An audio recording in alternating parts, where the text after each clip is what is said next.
Buenos días, señor presidente. Buenos días, presidente del RACE. Voy a tratar de ser breve, simplemente dos cuestiones.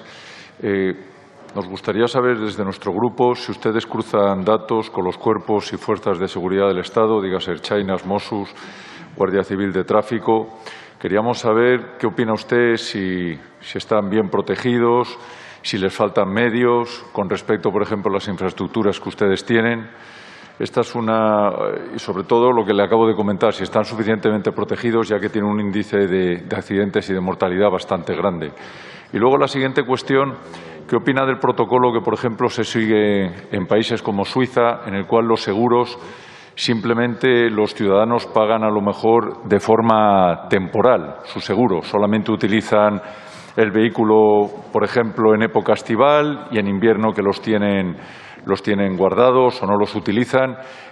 ¿Qué opina de la posibilidad de poderlo pagar de forma más que fraccionada, sino de forma transitoria, ¿no? Por meses, a lo mejor 2, 3 meses o medio año, no como ahora, que a lo mejor pagas el seguro un año entero, cuando a lo mejor solo utilizas el vehículo 2 o 3 meses. Muchas gracias.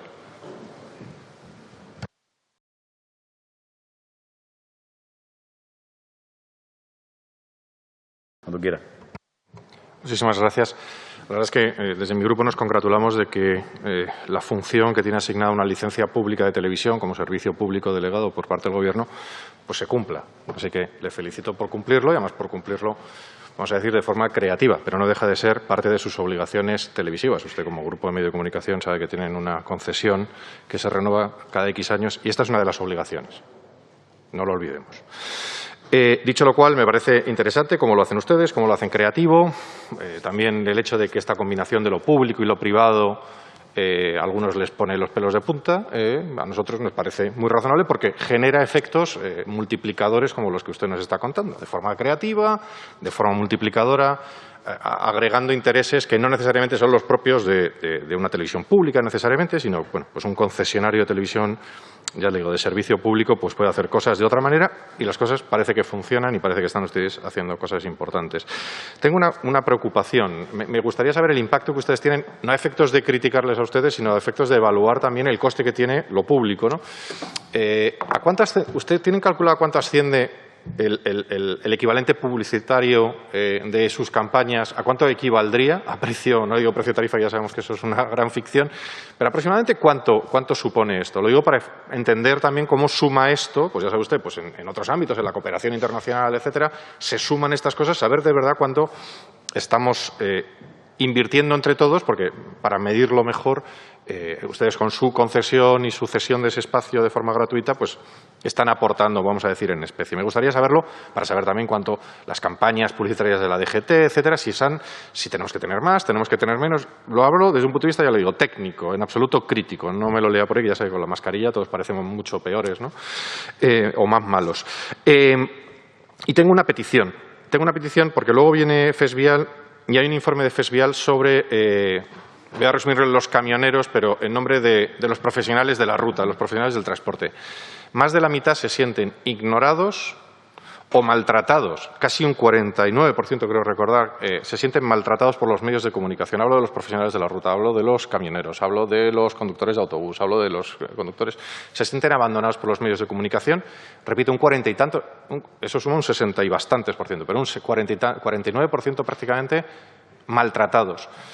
Le lanzo nada más ese guante en el sentido de que el informe que luego podemos mencionar en la siguiente comparecencia, pueden hablar, ya sé que tienen contacto, pero fue especialmente dramático el año pasado cuando en la ruta solamente había aquellos que nos estaban prestando servicio. Evidentemente se aplaudió mucho a otros servicios, a otros grupos, pero el sector del transporte se sintió enormemente abandonado por los medios de comunicación. Estaban en la ruta, no tenían ni sitios donde parar, ni siquiera para hacer sus necesidades básicas. Aumentó la siniestralidad. No sé si son ustedes conscientes que el año pasado hubo más accidentes en vía de los transportistas públicos porque no tenían ni sitios para descansar. Hicimos varias iniciativas aquí en aquel momento nosotros para intentar que la Administración se diera cuenta de que no se podía cerrar todo, pero le pido, por favor, que los camioneros también tienen su corazoncito y que le saquen ustedes un poquito también en la televisión. Lo agradecerán enormemente. Muchas gracias.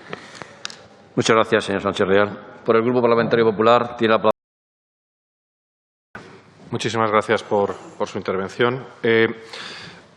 Quería comentarle tres aspectos que uno sí lo ha tratado, que es el de la última milla, ¿no? Y el factor que sufren los repartidores, incluso los receptores de la información, el riesgo que tienen como viandantes, gente que está realizando su tarea profesional, el estrés que sufren, el riesgo que sufren, en muchos casos también fruto de la creatividad legislativa de los múltiples órganos autonómicos y municipales que provocan que un repartidor tenga que saberse, lo que comentaba mi antecesor, no sé cuántas normas en un recorrido habitual en una provincia, ¿no? Porque cada municipio regula de forma distinta. Ese tema me preocupa, el cómo la hiperlegislación puede también estar impactando en la seguridad, en ese caso es como muy específico. Con respecto al tema del COVID, hicieron ustedes un informe muy interesante que cubría la época del 15 de marzo al 6 de mayo. Nosotros, nuestro grupo, empezó a plantear algunas de las cuestiones que ustedes han reflejado ahí, las hemos visto reflejadas a posteriori en ideas que planteamos en su momento a través de esta comisión, concretamente las condiciones de los profesionales. Le he citado ese estudio al anterior compareciente y es de ustedes el estudio, quería decírselo, porque realmente el COVID nos ha podido permitir saber lo que pasa en la ruta cuando cerramos cosas, ¿no? Entonces, la ausencia de servicios, el cómo eso impacta. Es dramático el que su informe recoge un aumento de un 2,4 más fallecidos a 5 años por causa de las decisiones, y esto es responsabilidad nuestra, señores, por la causa de decisiones gubernamentales de haber cerrado atención o servicio a los profesionales de la ruta en ruta con motivo del COVID. La histeria legislativa lleva a veces a muertes adicionales que no deberían haberse y creo que nos deberíamos sumar todos a condenar o a, por lo menos, lamentar las muertes de profesionales de la ruta por decisiones como estas, ¿no? Es un dato dramático, un 2,4. Y eso mismo se lo llevo no solo al conductor profesional, también se lo llevo a la España vaciada. Yo soy diputado por Badajoz. Decisiones como el cerrar gasolineras. Miren ustedes, el desplazarse a ir al médico en una provincia, la mía es la más grande de España, no lo digo porque me guste, sino porque es físicamente la más grande de España. Señores, cerrar gasolineras, limitar su apertura, significa que la gente no puede desplazarse en movimientos esenciales como es ir al médico.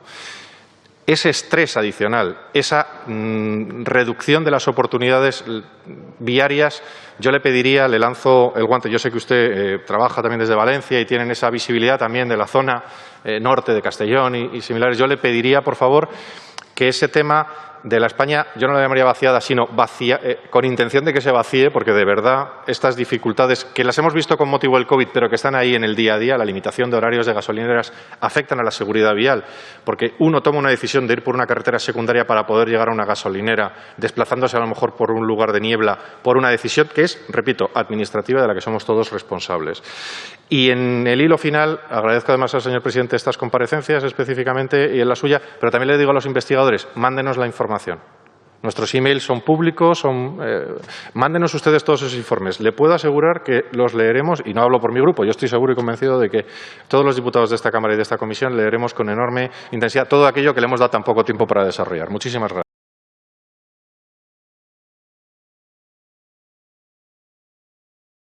Yo quería simplemente preguntar, a raíz un poco de los comentarios que usted ha hecho de los estudios y de las estadísticas, si usted cree que aparte de lo que es la educación vial, por las diferencias que hay, me ha parecido entender, entre las distintas, tanto cosas positivas como aspectos negativos en cuanto a la conducción de hombres y mujeres, si usted cree que debería distinguirse o hacerse una regulación específica para uno u otro caso. Es decir, si también habría que hacer, pues como se está haciendo en otras tantas cosas, a lo mejor cierta distinción a la hora de legislar esto, pregunto, entre sexos o porque no me ha quedado claro el planteamiento del problema. He visto un poco las soluciones que usted ha aportado, pero la he visto un poco,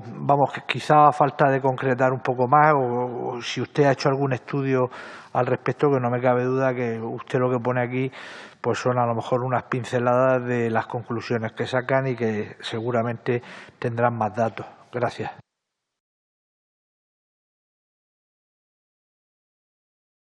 Muchas gracias, presidente. Muchísimas gracias por su intervención, señor Moreno.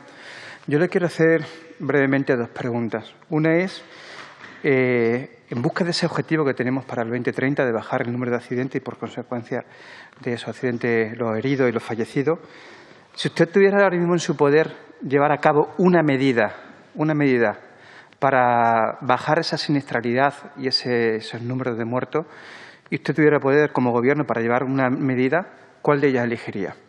Esa es la primera pregunta. Y la segunda es si usted cree que ese objetivo que tenemos para la Agenda del 2030, para bajar la siniestralidad y la nueva conducción y lo que es la protección medioambiental, etcétera, si ese objetivo se puede llegar con un parque móvil donde los vehículos actualmente tienen más de 10 años, y ya no hablamos de las furgonetas que se utilizan para el trabajo, que pasan entre los 15 y 16 años de antigüedad. Si realmente piensa usted que con ese parking móvil se puede llegar a ese objetivo, o si por el contrario piensa que desde la Administración, desde el Gobierno, se tiene que incentivar precisamente el cambio de los vehículos para que se adapte a los nuevos tiempos. Muchísimas gracias. Muchas gracias.